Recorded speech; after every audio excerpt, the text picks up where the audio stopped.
and I explained why I was calling, and they said, you need to talk to the manager. It turned out the manager was a believer, which was very amazing. And so I explained what we were doing, and he said, yeah, they may have some product. Well, the first product we got donated was 90,000 pounds of prunes. And I wasn't that old at that time, so they weren't that important to me. But that was the first major donation. But there's a real key to that story.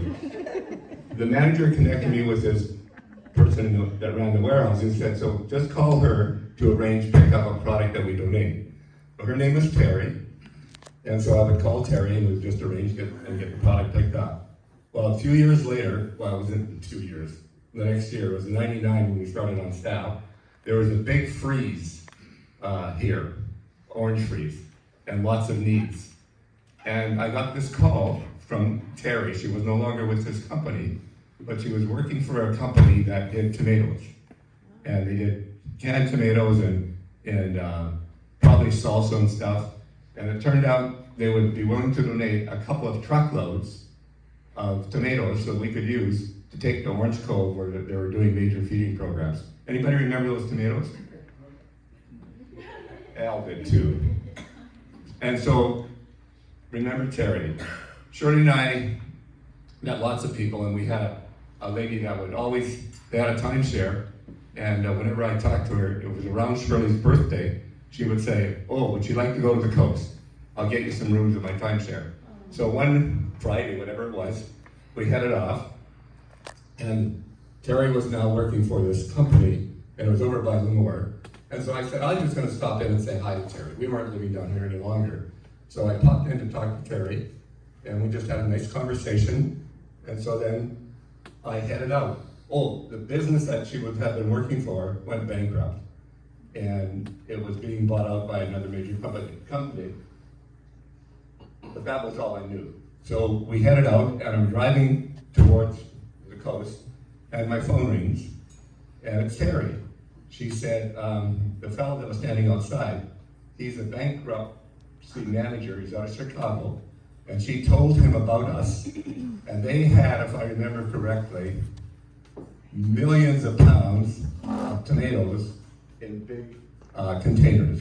And they did the the company that bought it didn't buy the tomatoes at all, they just bought the business, and they were trying to sell off the tomatoes, and they sold off a lot, but they still had, I think, like 10 million pounds. And so she said, he will call you, or you call him next week. So I called him, and to make a long story short, they agreed to donate, I think we ended up with 11 truckloads of tomato product that they produced specifically for us. It was amazing, but the process of getting that product was very interesting. So they had the product sitting out in vacuum sealed containers out in their field. They said they would process it, the new company said they would process it for us, but we needed cans. We needed 252,000 cans, 28-ounce cans. And he told me who they bought their cans from, so I called the can company, and it was amazing. I called this, and this lady answered the phone. I explained who I was and why I was calling.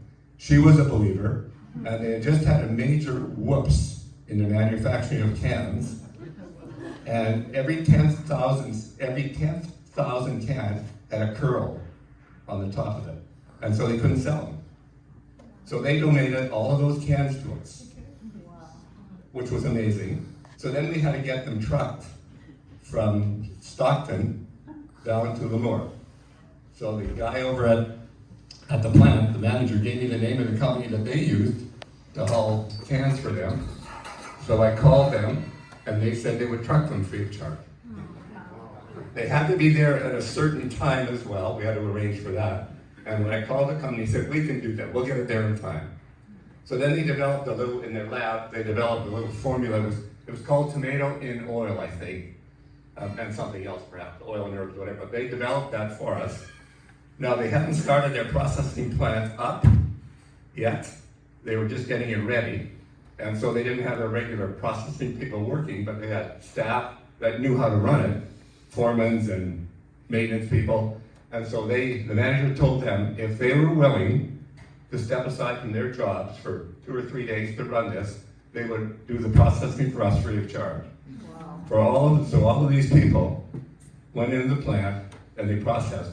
Rick and I got to go over there while they were processing. We walked around and just thanked every one of them individually. But again, all like start back in '98, right? When we got prunes, and look forward to who knows in whatever year that was. It was 2009, I think, is when we got that. But all to God's glory. It was all His faithfulness. Like you look at the connection, it doesn't make any sense. So that's one story. Yeah.